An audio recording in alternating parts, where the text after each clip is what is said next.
اللہ اللہ اللہ اللہ اللہ۔ بسم اللہ الرحمن الرحیم، الحمدللہ رب العالمین والصلاۃ والسلام علی رسولہ الکریم۔ معزز و محترم ناظرین اکرام، السلام علیکم ورحمۃ اللہ وبرکاتہ۔ محرم الحرام کا مہینہ شروع ہو چکا ہے۔ یہ بابرکت عظمت والا مہینہ ہے جس کی پہلی تاریخ کو خلیفہ ثانی حضرت عمر فاروق رضی اللہ تعالیٰ عنہ کی شہادت ہوئی، اور اس ماہ کی 10ویں تاریخ کو نواسۂ رسول حضرت حسین رضی اللہ تعالیٰ عنہ کی شہادت ہوئی۔ گزشتہ ویڈیو میں حضرت عمر فاروق رضی اللہ تعالیٰ عنہ کی شہادت پر کچھ گفتگو ہوئی تھی۔ آپ حضرات کے سامنے آج حضرت حسین رضی اللہ تعالیٰ عنہ کی شہادت پر کچھ مختصر سی تاریخ لگا آپ کے سامنے حاضر ہوا ہوں۔ حضرت حسین رضی اللہ تعالیٰ عنہ جتنا نانا کو پیارے تھے، اتنا ہی خلفائے راشدین کو عقیدت و محبت تھی۔ اسی طریقے سے تمام صحابہ حسین رضی اللہ تعالیٰ عنہ کا احترام حضور صلی اللہ علیہ وسلم کی قرابت، رشتہ داری اور نسبت کی بنیاد پر کرتے تھے۔ ہر صحابی کی یہی کیفیت تھی، وہ صرف اس لیے احترام کرتے تھے کہ حسین رضی اللہ تعالیٰ عنہ کا خون حسین ابن علی کی نسبت حضور صلی اللہ علیہ وسلم سے متعلق ہے۔ حضرت ابو ہریرہ رضی اللہ تعالیٰ عنہ جو محدثین کی جماعت میں بہت بڑے حافظ الحدیث ہے، 5000 سے زائد حدیثیں صحابی رسول سے نقل ہے۔ حسین رضی اللہ تعالیٰ عنہ ایک دفعہ جنازے میں تشریف لے گئے اور واپس تشریف لائے، اور جنازے کی تھکاوٹ کی وجہ سے آپ کے جسم پر یا پاؤں پر گرد غبار تھا، دھول تھی۔ آ کر بیٹھے ہی تھے کہ حضرت ابو ہریرہ رضی اللہ تعالیٰ عنہ نے اپنی چادر جو کندھے پر تھی اتاری، یا سر کی پگڑی اتار کر آپ حسین رضی اللہ تعالیٰ عنہ کے پاؤں پر کی دھول صاف کرنے لگے۔ حسین رضی اللہ تعالیٰ عنہ کے آنکھوں میں آنسو آ گئے۔ کہنے لگے، چاچا جان، آپ صحابی رسول ہیں، میرے نانا کے صحابی ہیں، آپ حافظ الحدیث ہیں، آپ اس امت کے محدث ہیں، آپ کا یہ مقام ہے، اور آپ میرے پیروں کی گرد غبار صاف کر رہے ہیں۔ ابو ہریرہ رضی اللہ تعالیٰ نے جواب دیا، بیٹا، میں نے یہ بات سنی تھی نانا سے، محمد رسول اللہ صلی اللہ علیہ وسلم سے، کہ اے اللہ، میں حسین سے پیار کرتا ہوں، تو بھی حسین سے پیار کر۔ اے اللہ، جو حسین سے محبت کرے تو اس سے بھی محبت کر۔ میں تجھ سے اس لیے محبت کرتا ہوں کہ اللہ بھی تجھ سے محبت کرتا ہے، نبی بھی تجھ سے محبت کرتا ہے صلی اللہ علیہ وسلم۔ سارے صحابہ حسین رضی اللہ تعالیٰ عنہ سے محبت کرتے ہیں۔ اب صحابہ کے واقعات اٹھا کے دیکھ لیجئے۔ عبداللہ بن عباس رضی اللہ تعالیٰ عنہ حج کا سفر کر رہے تھے۔ حسین رضی اللہ تعالیٰ عنہ اپنی زندگی میں 25 حج کیے ہیں، اور یہاں حسین کا نام لینے والے کو کعبہ ہی نصیب نہیں ہوا۔ 25 حج کیے، اور ہر حج پیدل کیے، آتے ہی پیدل تھے، جاتے ہی پیدل تھے۔ کسی نے پوچھا کہ آپ حج پیدل کیوں کرتے ہیں؟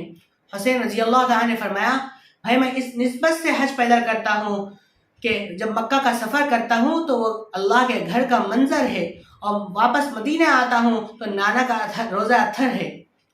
خدا کے دربار میں بھی جی چاہتا ہے کہ پیدل چل کر جاؤں، حج کروں، اور واپس آتا ہوں تو پیدل آنے کو جی چاہتا ہے، اس لیے میں حج پیدل سفر کرتا ہوں۔ عبداللہ بن عباس رضی اللہ تعالیٰ عنہ حج کا سفر کر رہے تھے، اونٹنے پر سوار تھے۔ حسین رضی اللہ عنہ کو جب دیکھا کہ آپ پیدل چل رہے ہیں تو فرمایا، نواز رسول، آپ سواری پر سوار ہو جائیے، میں پیدل چلوں گا۔ حسین رضی اللہ تعالیٰ نے کہا، نہیں، آپ ہی سوار رہیے۔ فرمایا، نبوت کا نواسہ پیدل چلے اور میں سواری پر سوار ہو جاؤں، ایسا نہیں ہو سکتا۔ حسین رضی اللہ تعالیٰ نے کہا کہ میرا مزاج ہے کہ میں حج پیدل سفر کرتا ہوں، حج کا۔ عبداللہ بن عباس نے کہا کہ پھر میں اپنی اونٹی کو واپس کر دیتا ہوں، اور میں بھی آپ کے ساتھ پیدل سفر کروں گا۔ میں سواری پر سوار ہو جاؤں اور پیدل چلے، مجھے برداشت نہیں ہو سکتا۔ پیغمبر صلی اللہ علیہ وسلم اتنا برداشت نہیں کرتے کہ آپ سجدے میں ہوتے، حسین رضی اللہ تعالیٰ آپ کے کندھے پر آ کے بیٹھ جاتے، آپ سر سجدے سے اٹھا لے اور حسین رضی اللہ تعالیٰ نیچے زمین پر گرتے، اس لیے آپ سجدہ لمبا کر دیتے تھے۔ اب میں کیسے برداشت کر سکتا کہ آپ پیدل چلے اور میں سواری پر سوار ہو جاؤں. سارے صحابہ کو محبت تھی حضرت حسین رضی اللہ تعالیٰ عنہ سے. آقا صلی اللہ علیہ وسلم کی جدائی کا صدمہ سب سے زیادہ صحابہ کو تھا. عجیب کیفیت طاری تھی صحابہ پر. سارے مدینے میں اندھیرا چھا گیا تھا. حضرت بلال رضی اللہ تعالیٰ عنہ نے خواب میں حضور صلی اللہ علیہ وسلم کی زیارت کی. اللہ کے رسول صلی اللہ علیہ وسلم نے فرمایا اے بلال، اس کا نام یاری تو نہیں کہ ایک دور تھا مکہ میں تیرے سینے پر پتھر ہوتے تھے، گردن میں رسیاں ہوتے تھے اور مکہ کے بازار میں تجھے گھسیٹتے تھے، مارتے تھے، پیٹتے تھے، پھر بھی تو نے مدینہ نہیں چھوڑا. میرے جانے کے بعد میں مدینہ بھی چھوڑ دیا. کیا بے وفائی ہے. بلال رضی اللہ تعالیٰ کی آنکھ کھلی تو چیخیں نکل گئی. راتوں کو سفر، دن کو سفر، شام کا سفر کرتے کرتے مدینہ منورہ پہنچے. صبح تہجد کا وقت تھا، مسجد نبوی کھلی ہوئی تھی. حسن نے تہجد کی نماز ادا کر رہے تھے. انہوں نے حضرت بلال رضی اللہ عنہ کو آتے ہوئے دیکھا. عجیب کیفیت طاری ہو گئی. تڑپ کر کہا ہمارے بلال چاچا، ہمارے بلال آ گئے، نانا کی نشانی آ گئے. چاچا جان، آپ ہمیں وہ اذان سنائیے جو نانا محمد رسول اللہ صلی اللہ علیہ وسلم کے زمانے میں اذان دیتے تھے، اذان سناتے تھے. اذان تو اب بھی ہوتی ہے لیکن حضرت بلال رضی اللہ تعالیٰ کی آواز جیسی آواز اب ہمیں نظر نہیں آتی. حضرت بلال رضی اللہ تعالیٰ عنہ نے فرمایا مجھے وہ وقت یاد آیا، حضور صلی اللہ علیہ وسلم کی جدائی کا منظر سامنے آیا اور ان شہزادوں کو دیکھا تو پیغمبر صلی اللہ علیہ وسلم کی محبت نے مجھے بےتاب کر دیا. جی نہیں چاہتا تھا کہ اذان دو اور نبی کا ممبر خالی ہو، لیکن شہزادوں کی فرمائش تھی، خواہش تھی، مجھ سے رہا نہیں گیا. میں اذان دینا شروع کی.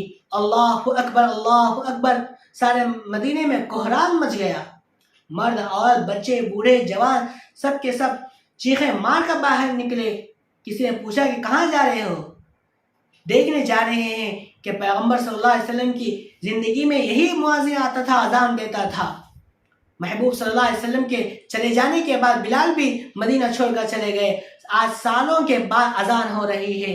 دیکھنے جا رہے ہیں کہ مؤذن اکیلا آیا ہے یا امام بھی واپس آ چکا ہے. مسلمانوں، امام تو وہاں جا چکے تھے جہاں پر جانے کے بعد کوئی واپس نہیں آتا. ان شہزادوں سے تمام صحابہ کو محبت تھی. حضرت معاویہ رضی اللہ تعالیٰ عنہ کا آخری وقت آیا اور دیکھا کہ میں حالات کمزور ہو گیا، میں بوڑھا ہو گیا، اور صحابہ رضی اللہ عنہ سے مشورہ کیا کہ کیا کرنا چاہیے. تو سب نے کہا کہ آپ نے اپنا ولی عہد متعین کرے. یزید حضرت معاویہ رضی اللہ عنہ کا بیٹا تھا. یہاں یہ بات ذہن میں رکھے کہ یزید صحابی نہیں ہے. حضرت معاویہ رضی اللہ عنہ نے حکومت سنبھالی تو یزید امور سلطنت، نظام مملکت میں حضرت معاویہ رضی اللہ تعالیٰ عنہ کے ساتھ کام کرتا تھا اور بڑی دسترس رکھتا تھا، قابلیت رکھتا تھا. تو طے ہوا کہ اس کو یزید کو ولی عہد متعین کرے. حضرت معاویہ رضی اللہ تعالیٰ عنہ نے فرمایا بیٹے میں تجھے وصیت کرتا ہوں، تمام صحابہ کے مشورے سے میں تجھے ولی عہد منتخب کر رہا ہوں، اور ایک وصیت کرتا ہوں. میرے سامنے پچھلی تاریخ ہے، حضرت عمر فاروق رضی اللہ تعالیٰ عنہ کی شہادت کے بعد کیسے پریشانی آئے، حضرت عثمان رضی اللہ تعالیٰ عنہ کی شہادت کے بعد کیسے حالات آئے، حضرت علی رضی اللہ تعالیٰ عنہ کی شہادت کے بعد کیسے حالات، کیسے واقعات پیش آئے.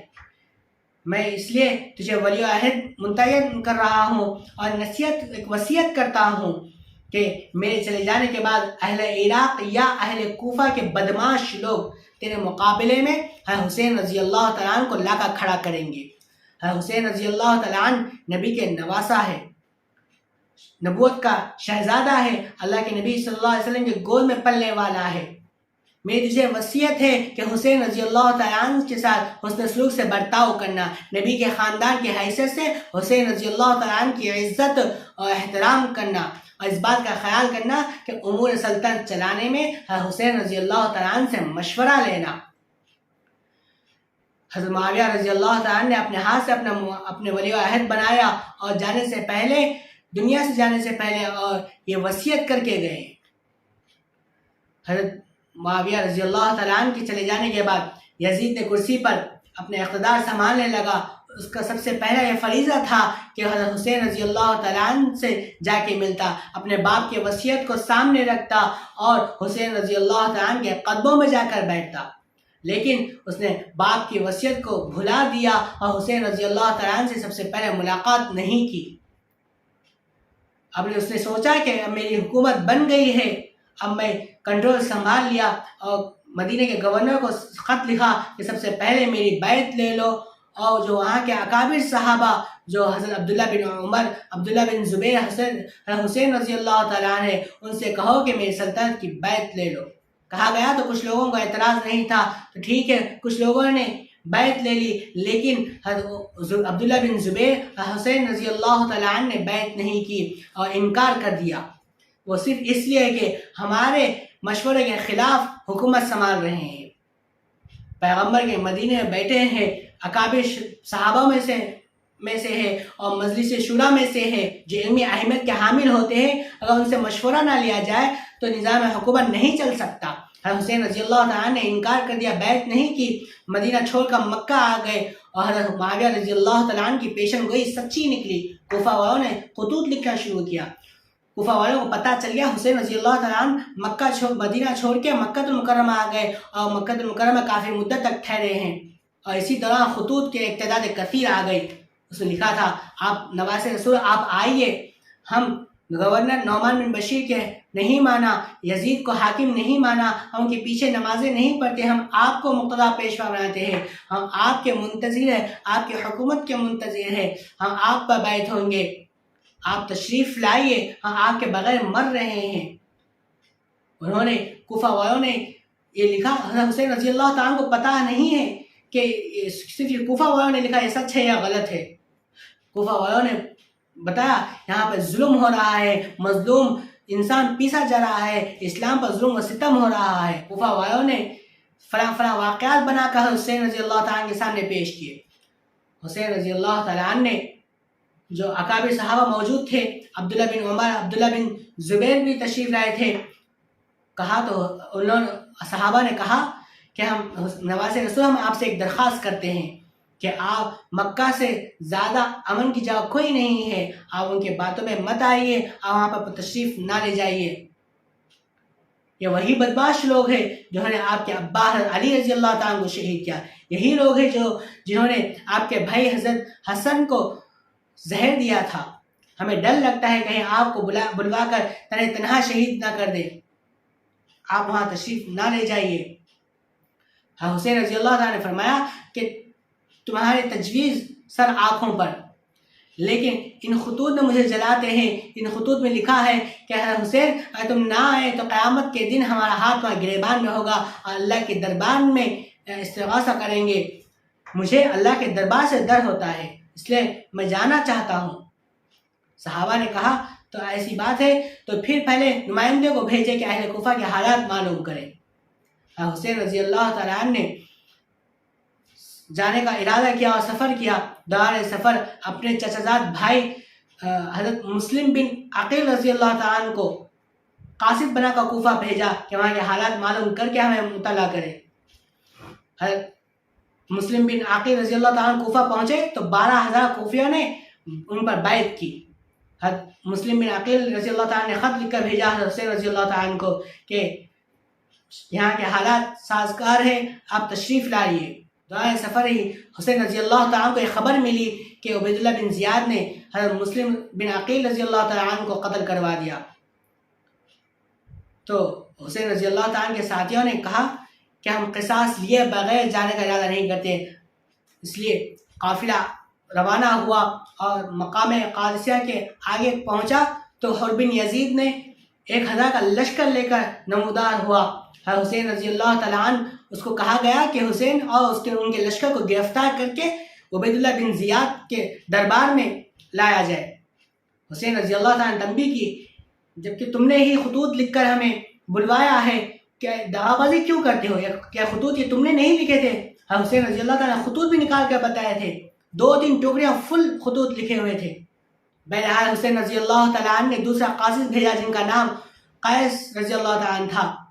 عبیداللہ بن زیاد نے ان کو بھی قتل کروا دیا۔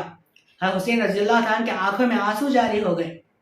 2 محرم 7 ہجری کو میدان کربلا میں پہنچے، اور ادھر عبیداللہ بن زیاد نے عمر بن سعد کو لشکر کا سپہ سالار بنا کر میدان جنگ کی طرف روانہ کیا۔ اس کی آپ سے ملاقات ہوئی تو اس نے عمل مقصد پوچھا، تو حسین رضی اللہ تعالیٰ عنہ نے پیشکش کی کہ 3 شرطیں رکھی۔ ایک، ہمیں مدینہ جانے دو، نانا محمد رسول اللہ صلی اللہ علیہ وسلم کے شہر میں ہم رہنا چاہتے ہیں، وہاں سے باہر نہیں رہتے۔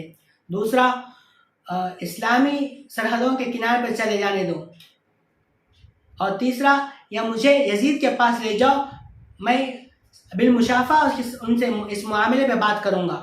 عمر بن سعد نے یہ پیشکش قبول کی اور عبداللہ بن زیاد کو یہ خط لکھ کر بھیجا، پیشکش لکھ کے بھیجا۔ عبداللہ بن زیاد نے کہا کہ ہم صرف ایک چیز قبول کرتے ہیں کہ تم ہماری فرما برداری کر لو، اطاعت کر لو۔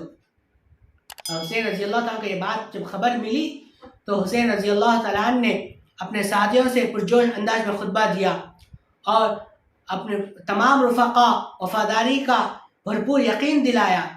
سارے حضرات ساری رات اللہ کے در پہ اللہ کی عبادت کرتے ہوئے اللہ کے سامنے گڑ گڑاتے رہے، دعائیں کرتے رہے، اور دشمن نے ان کے خیموں کے پاس ارد گرد گھومتے رہے۔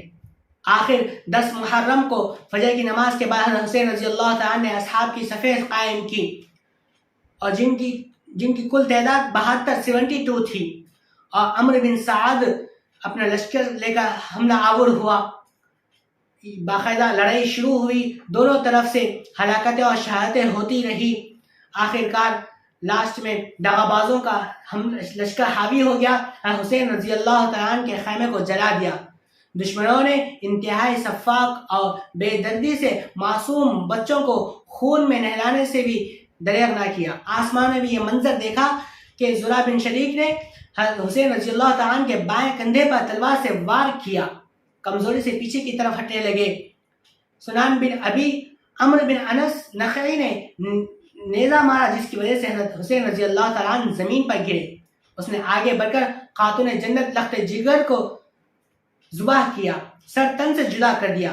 خون ریز معرکے میں حسین رضی اللہ تعالیٰ عنہ کے 72 لوگ شہید ہوئے اور کوفیوں کے 88 آدمی قتل ہوئے۔ حسین رضی اللہ تعالیٰ کا سر کاٹ کر اس نے عبیداللہ بن زیاد کے دربار میں پیش کیا۔